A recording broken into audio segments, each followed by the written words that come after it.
Yes, hello, and welcome to Release the Creative, your favorite podcast about creativity, cognition, and this week, the first lie always wins. Get out early, get in first. Yeah, first go, as they say in PR, go ugly early, or as they say in film editing, get in late, get out early. Like, as the father of two daughters, and you as five, you always know the first kid to come in the room after the screaming starts is that's the winner. Yeah, no, it's true. It's true. Wow, there's so many applications to that process. We'll get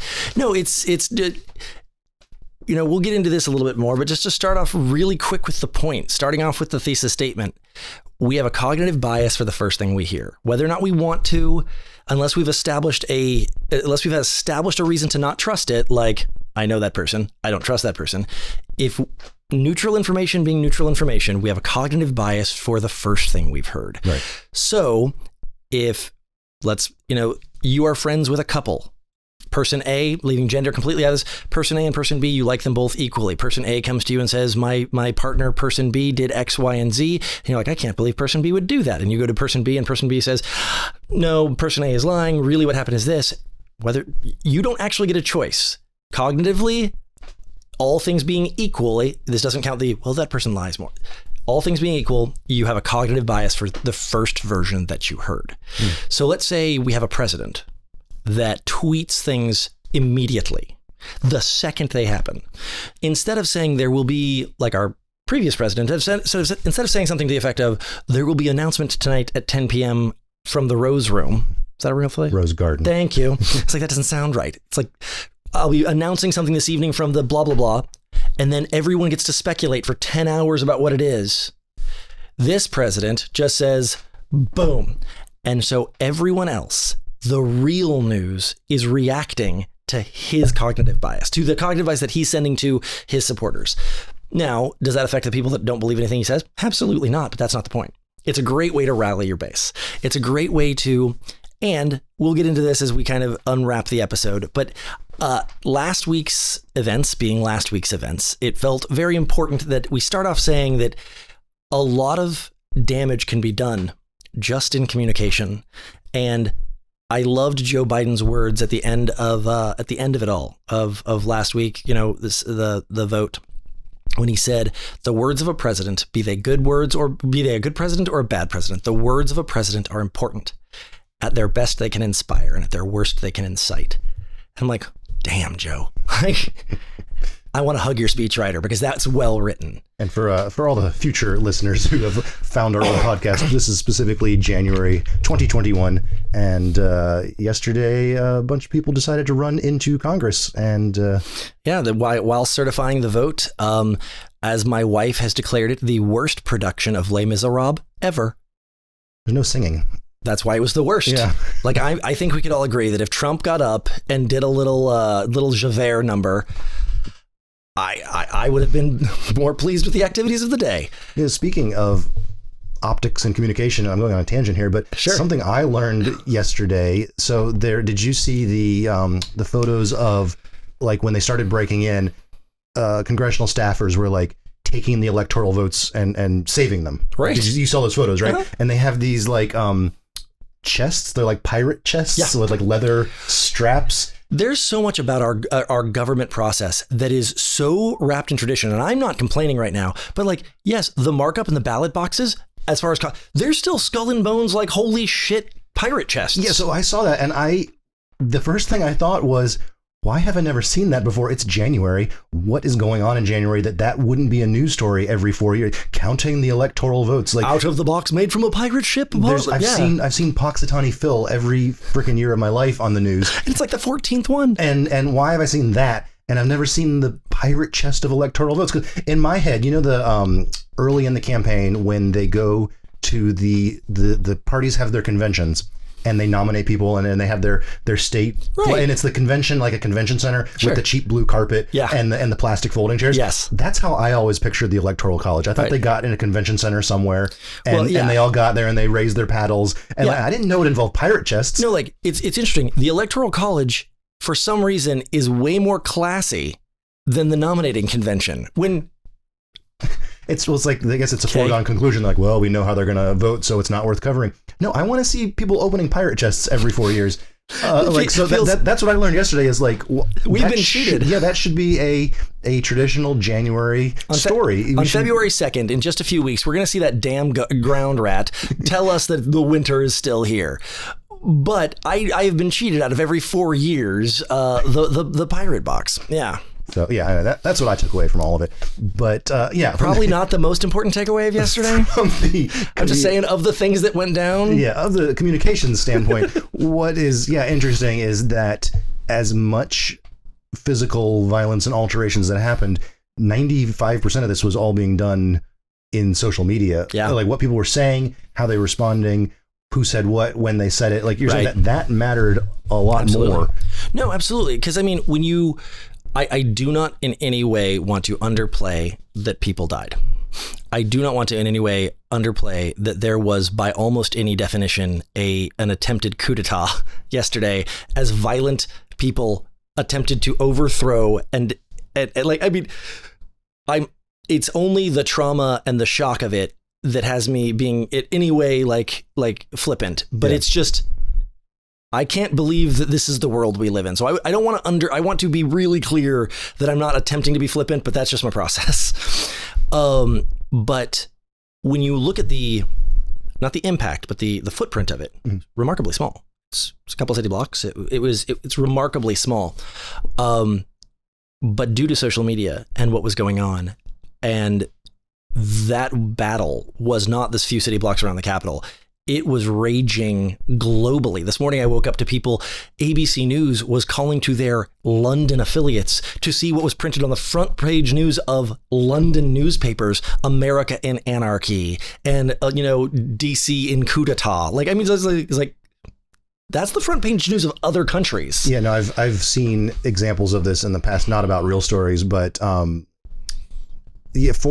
press coverage and home press coverage are different. Yeah. And I've seen people take American stories and write them as if they were. Yeah. And it's like the way we would have written about this if it was in another country would have been far more inflammatory. And Absolutely. I think rightly so. I think the foreign coverage of it is far more accurate than what we are seeing. Well, it's the difference of if I come in on a Family Feud and I ask the oldest son, what's going on between your parents? He's like, well, you see, and he's going to couch it. He's going to try to like, mom and dad are mad because X spent too much. Y did too. They're going to try to couch it into reasonable terms. If I ask the neighbor across the street, and like, oh, them crazy people? Let me tell you about them crazy people. Yeah. And you're going to get I don't know if accurate's you're going to get a more objective. What do they say? They hold that a high altitude view. You might be missing a lot of nuance, or for the record, you might be getting a lot more nuance because you're not caught up in the details. Yeah. And so when I was going through grad school, I had my writing teacher. I had many, many cool teachers, and I've actually stayed in touch with like most of my grad professors because they were all rad. But one of them in particular is named Michael Long. He's been teaching the writing class there, PR writing for, I don't know, like a trillion years. The program's 12 years old. So, but like he predates it. Sorry, Mike. And he taught me a couple of different things that I've still used to this day. First of them is the first lie always wins. And that second is that Donald Trump, love him or hate him, is a goddamn genius. But that's where we're getting into right now. And it really breaks down to this, is that you have to get in there. You have to get your narrative in the mix. The first lie always wins. So, I mean, tying it back to foreign press and these high altitude views, because it's our house and it's mommy and daddy fighting, we have this tendency to come in and be like, well, you see, House Democrats, House Republicans, and we tend to enrapture ourselves in nuance that kind of doesn't matter. I won't say it doesn't exist, but sometimes it doesn't matter. Yeah. The nuance is a distraction from the point. But one of the ways that we have gotten kind of into this is that everyone is fighting to make sure that their narrative is the first and the loudest and the most concrete. And so we have these amazing images. And here I am watching the news, which I don't do very often for reasons we'll talk about another time. And shoot me an email, I'll talk about it. But I watch the news because it's all written by someone like me, which is to say, lying. I'm not a liar, I swear. And you watch these I'm watching these narratives coming out and I'm like, that's a really interesting way to phrase that. Like they're cutting through the nuance and I appreciate that, but they're also leaving out facts that disprove what they just said. Yeah. And ABC, I'm watching ABC, I'm watching CNN, I'm watching NBC, I'm flipping through them and I'm just watching and listening to the facts that they're elevating to the front of it. And I'm sitting here listening to Mike Long's voice in my head, the first lie always wins. And I'm like, this is hysterical. Like, I need popcorn. I'm here for the comments while being just utterly shocked that this is the reality that we're talking about. But it's at home court, it's the first lie. In London, in Paris, and around the world, they're not really listening to our narrative. They're listening to their narrative. And so it's that thing of if we were talking about, Arab Spring or other major coup d'etat, we talk about them bluntly and when we talk about ours, we try to elevate our agenda. You ever watch the Brooklyn Nine-Nine? Not nearly as much as you have, but I have seen many episodes. There's a very famous quote from it that if you ask any fan of the show, like they'll spout off very quickly. I think it's in the first season where then I've seen that one. There's somebody, they're interrogating the guy, and it's like any cop drama. They get to the scene where they break them and they explain how they did it, and they're so proud of it, and I killed him because this, and Jake, the Andy Samberg character, he goes, cool motive. Still murder. And like that's kind of the it's like when you're the murderer, all those details really matter to you, and it's like super important, but then it's like but still murder. And so I mean, we've talked, this is not a political podcast and neither of us are political pundits, nor outside of just we live in the DC area and we listen to people when they say things, we're not political experts.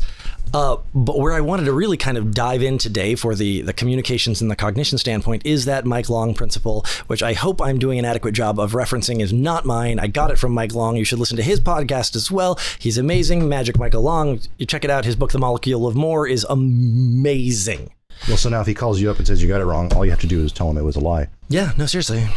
That's true. It's true. But anyway, and Mike does not know I'm promoting him. This is not a paid endorsement. I don't get a percentage of the book. I'm just saying that it would be nice if people knew that we were promoting them from time to time. I do so many shout outs and I don't think people realize that. But The Molecule of More is all about how dopamine runs your life, whether or not you think it does. And it does. And he does an amazing job of breaking that down. It's co-written with a doctor whose name I don't have in front of me. So look that one up. But, the concept of the first lie always wins is really simple. So let's strip. I already kind of broke down that we have a cognitive bias towards the first thing we have heard. If you strip everything else out, that's really important. So let's strip out politics. Let's strip out PR scandals, although that's what we're going to be talking about for a while. And the idea is that if you find out from a coworker that something bad is about to happen that involves you, it is essential the boss hear it from you, no matter how bad you look.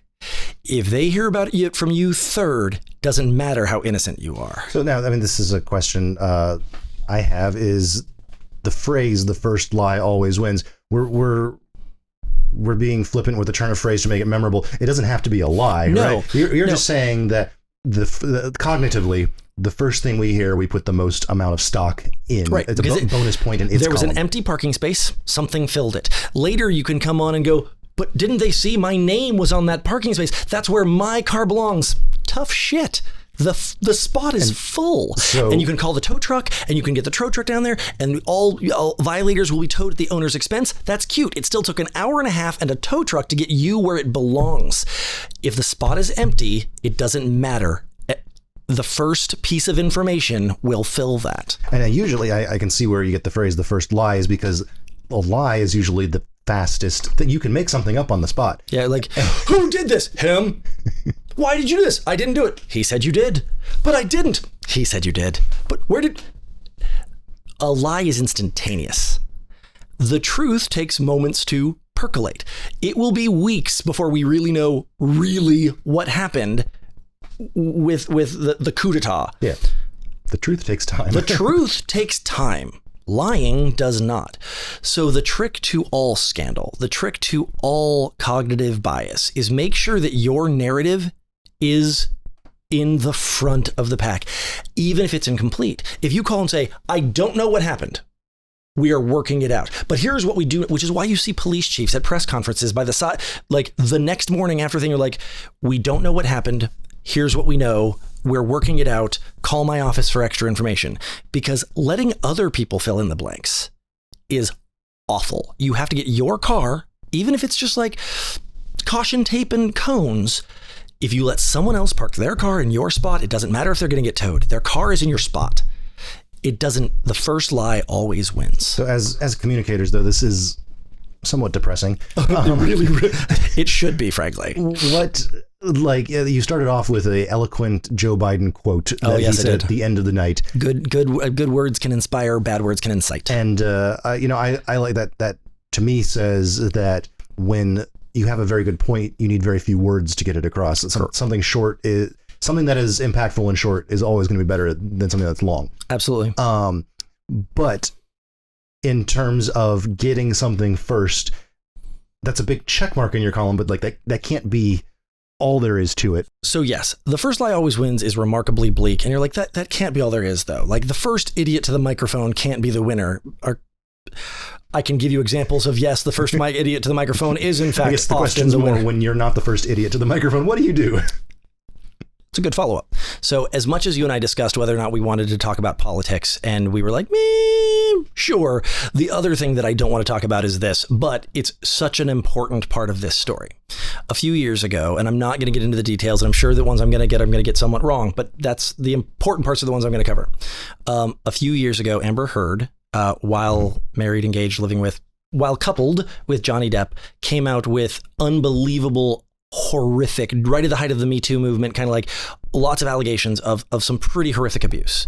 And Johnny Depp was just painfully silent, said nothing, didn't social media about it, didn't say it, no PR statement, nothing. While Amber Heard inversely is doing the tap dance of everything, like is singing and screaming as loud as she can of what happened. And Johnny Depp is getting just rolled into the Hollywood elite scumbag squad. Right. A matter of time later, a long time, weeks to months later, Johnny Depp comes forward with not his story, evidence that everything she said was bullshit. If you're not one to the first to the microphone, make sure that when you get there, your answer isn't nuh-uh. Yeah, you come with more to back you up. Because had Johnny Depp been there the next day with nuh-uh, that didn't happen, she's a liar, it would not have gone his way. He stayed entirely silent. He let her dance. He let her sing. He let her talk. He let her say whatever she wanted, and he lost a lot of stock. But once he was able to gather the facts, everything from recordings to like he came forward with like evidence that he was the abused. He came forward with evidence of some, and all of a sudden the first lie always wins, but in this case, he didn't dazzle them with bullshit. He came with information that really, really... So if you're not the first to the mic, make sure that when you get there, you're armed with more than nuh-uh, because that's never, ever going to go your way. People are going to always, for the record, in this particular case, people are always going to side with the first thing they heard, and they're then always going to side with the victim, which Amber Heard was both first and claiming to be the victim. And again, I don't want to go deep into that because there's lots of nuance in there that we shouldn't unpack here either. But that's your answer. If you can't be the first to the microphone, make sure that when you get there, you're not empty-handed. Whether it's politics, whether it's PR, whether it's marketing, doesn't matter. If someone else gets there with a story that affects you or paints you in a light you don't like, just saying, nuh-uh, they are, it actually, for the most part, is going to reinforce that they are right. So is this where Trump has short-circuited that cycle where that happens? He'll say something completely untruthful, and then people will come with a litany of reasons why that's not the case, but he's already moved on to the next thing and doesn't care anymore, right? So the way that Trump has managed to, again, to quote Mike Long, Donald Trump is a goddamn genius. He's not here for the debate. Watch the debate. Donald Trump is not here for the debate. Donald Trump is here to drop a Molotov cocktail of shit, let you prove it wrong while he is lighting the next thing on fire. Yeah. He's not here for the debate because I had a client interaction a year or so ago that I can't get into details with for reasons, but it was between the communicator, was talking to a lawyer. So it was me, the client, a communicator, and a lawyer. And we were all talking, and the lawyer was saying, this, that, and the other thing. And I was saying this, that, and the other thing. And it came down to this. It's like, you guys need to understand something. I'm a communicator. I don't have to be bothered with things like the facts. Like, I just have to be worried about how people are going to react to the information. I'm not saying that we should lie, because it was actually the opposite. They were trying to hide something out, and I was trying to reveal it. I was like, they're like, but when we reveal that, people will know X, Y, and Z. I was like, yeah, I don't care about your legal problems. Those are your legal problems. I'm here to tell you how to manage this from a PR side. Trump will light something on fire and move on. And while people are there proving that it isn't true, it doesn't matter, because him and his followers have already moved on. The facts don't matter when you're talking communications, which is the most depressing way to look at what we do for a living. But it's true.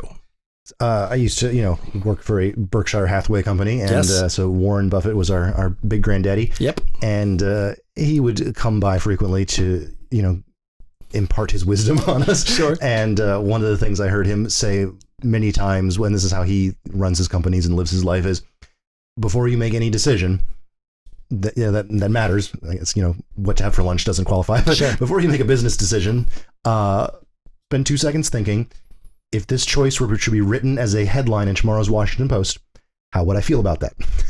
And that's a very hard line. That's to me feels like the opposite of Trumpism, where it's like, don't care. This is no, very much care. Yeah. But that also gets to what you were saying. What's interesting about that. On its surface, it sounds like be ethical. Yeah. But I've always thought behind the scenes it's not so much be ethical. It's what you just said, is the communication matters more than the intent. And that's where things get messy, is because there's a lot of people who do a lot of things that had good intentions, but come off very wrong. Right. No, and it's one of those things. So I'm a member of the PRSA, Public Relations Society of America, and I've signed an ethical code of conduct that I take very, very, very, very seriously. And I have absolutely had clients ask me to spin a story into a situation that I felt I was like, but that's not true. And they're like, right, but it makes us look good. I'm like, until it comes out that that's not true. Yeah. Like I can save you an ounce today, but you'll lose a pound tomorrow. Kicking the can down the road. Like I was about to say, let's just not do that. Let's tell the truth. And he was like, well, if we tell the truth, X, Y, Z, and I was like, oh, I'm sorry. I'm not really concerned with your problems. I'm concerned with the story. I have one track of mind here. Because you're right. There's a lot of people that try to do the right thing in the wrong way, and it just comes out wrong. And there's people that do the wrong thing in the right way, and it makes them look like a saint. And it's what people need to realize, especially when you're watching the news, there's two battles going on at any time. There's what happened, and there's the story being told. And you can tell a story with nothing but facts remarkably misleadingly. And I've seen it done where the facts can be used really malignantly. And so this is, again, back to business and back to, managing your PR scandal. It doesn't matter what happened, whether it's a John Lasseter type thing, a Harvey Weinstein type of thing, all the way down to your busboy embezzled your mailman, your office boy is what I meant, was embezzling funds. I don't know how. He was amazing. Managing your scandal is really about making sure that your narrative is out there. It is defensible. It doesn't have to be all the facts, but it has to be defensible. It has to be in the social conscious, or you are literally inviting other people to connect the dots for you. And you never, ever want other people connecting the dots for you. It's a very bad place to be. So all of this we've been framing around crisis and scandal. Sure.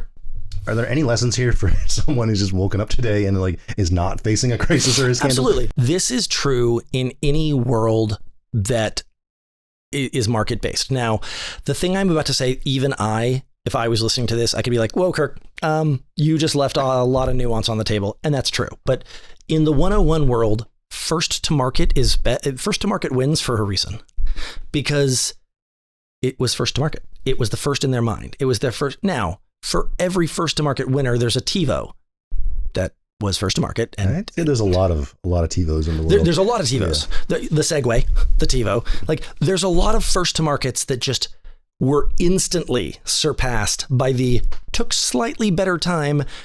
So there's this interesting duel, and I've been in rooms with CEOs and inventors that were champions of both of these, and they are absolutely both valid. But you have to know you can't fight one from the position of the other, otherwise you're doing neither. And that is this: either be first to market and get your hold, or, like I said earlier, if you're second to the microphone, be there with something other than nuh-uh. If you show up to marketplace with a knockoff, you're going to lose. If you are second to market with a knockoff, you're a knockoff, and you will be seen as such. I'm not saying you won't make $1 million, but you're never going to be Elon Musk. You're never going to break the standard.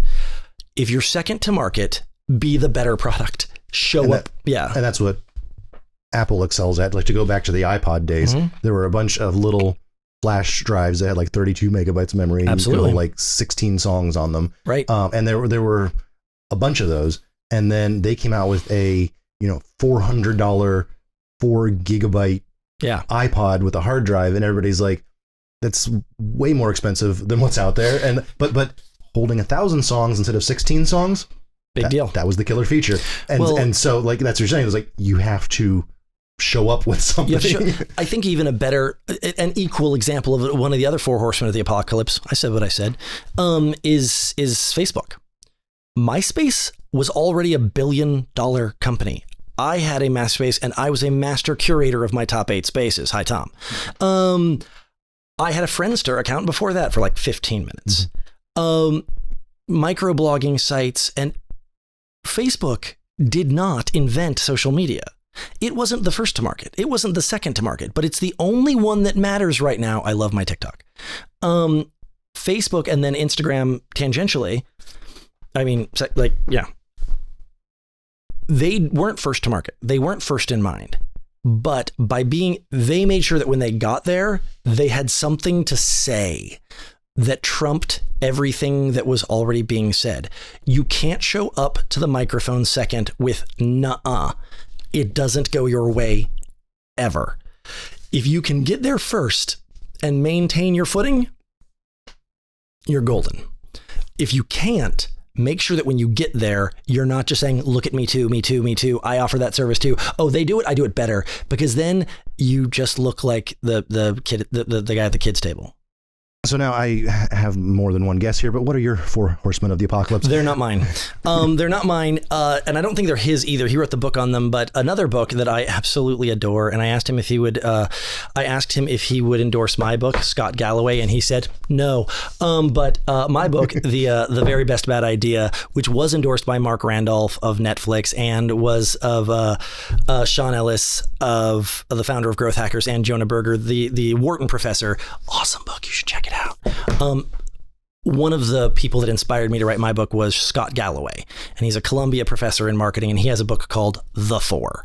And the 4 are Google, Apple, Facebook, and Amazon. So I have heard that. I had no idea where it came from. Oh, like I said, I don't know that he invented the joke, but he absolutely wrote the book on it. And it talks about how these 4 are either the 4 pinnacles and cornerstones of society, or they are the 4 horsemen of the apocalypse. And he goes into unbelievable tongue-in-cheek examples of why. And if you think about those 4 companies for a second, like you started with Apple, other people already did little e-reader, like MP3. You could go into a truck stop and buy a book on tape in a single cartridge. Like, it was hard. You couldn't install or uninstall. It was just a hard drive with an ear mount. It was a book on tape. That technology was already being done. Apple showed up with more. They showed up with, they weren't first to market, but they were the first to give a damn about it. Jeff Bezos by no means invented selling things on the internet. Like, other people were selling things on the internet, and he didn't even show up saying, but I'll sell everything and more. In fact, he did the exact opposite. He said, I sell books. Just books. Man, that's a generational divide there. There are people that don't know that. If you have a memory of Amazon just being a bookstore, and I do too, but I am sure my daughters do not understand what I would mean if I said that. I have a hard time remembering the time that I wasn't ordering curtains or diapers or everything off Amazon. Jeff Bezos didn't show up with didn't show up with, I'll sell more and faster. That's not what he showed up with a more concrete style, a way of doing it, a customer service mentality. He showed up with something to say other than me too or nuh-uh. He came with the receipts. He came with the ability. Moving on to Facebook, as I just covered, they didn't just show up and say, oh yeah, we're another social media. We're way better than those other social medias. They showed up and said, what's your university ID? This is only for smart people. Like, they came with a social contract to make it interesting. Amazon, Apple, Facebook, Google. Yahoo was already freaking crushing it. We already had search engines like Alta Vista and Web Crawler. I mean, we were set. Sergey Brin and Larry Page didn't show up with me too, me too. They showed up with algorithms. Thanks a lot, guys. They showed up with ways to skin the cat that weren't actually being done. It is so very rare that you're going to have the opportunity to, in a PR scandal, get to the microphone first. If you can't, that's the first half of the show.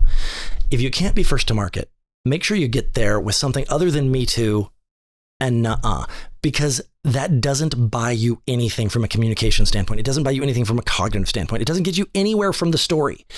But if you show up Larry Page, Sergey Brin, Mark Zuckerberg, Jeff Bezos, or Bill Gates, oh my gosh, Steve Jobs. I should be like, I'm not going to Apple heaven anymore. Damn it. You only get one chance with Steve Jobs. I know, like seriously, I'm going to be turned away at the gates of Apple. No genius bar in heaven. Those individuals, they didn't show up with, oh, it's new and improved. It wasn't just about doing it better and faster. It wasn't about, they showed up second to the mic with something to show. There's always going to be copycats, and there's always going to be knockoffs, and there's always going to be someone willing to tell the lie instead of the truth or to twist the narrative. If you can't get to the mic first, make sure that no one can stop listening to you when you get there. And that's the moral of the story. Heartening words for feels like telling the truth these days puts you at a disadvantage. But let me cut through the bullshit there. Telling the truth 100% puts you at a disadvantage. Well, that's no different than the dark side of the Force. When you're fighting Darth Vader, we know he has more power. Absolutely. Like the Force choke is way, way, way, way more useful. And they got the lightning. And you got the whole you can't have a girlfriend thing. Like the Jedi are just seriously under advantage. I swear, man. Like power for power. I swear, power for power, the Sith have it can seem to be the way to go. But long and short of it is, there's a way to do everything ethically. There really is. And I take ethics and honesty very, very seriously. But honesty doesn't put you at the front of the pack. Having something to say at the microphone does. So either get there first, get there often, or get there with something to say. Okay, well, think on that until next week. And we will be back with more podcasts in 1 week. And I'm Jeff, and this is Kirk, and we'll see you then. See you then. Thanks for joining us here at Release the Creative. Kirk here would never say it to your face, but he thinks you should like and subscribe to us on YouTube. And Jeff is far too shy to admit it, but he thinks you should subscribe to us on your favorite podcast reader. Yeah? Well, you're the one who's always saying that everyone should give us 5 stars on Apple Podcasts. Why do you have to make everything so difficult?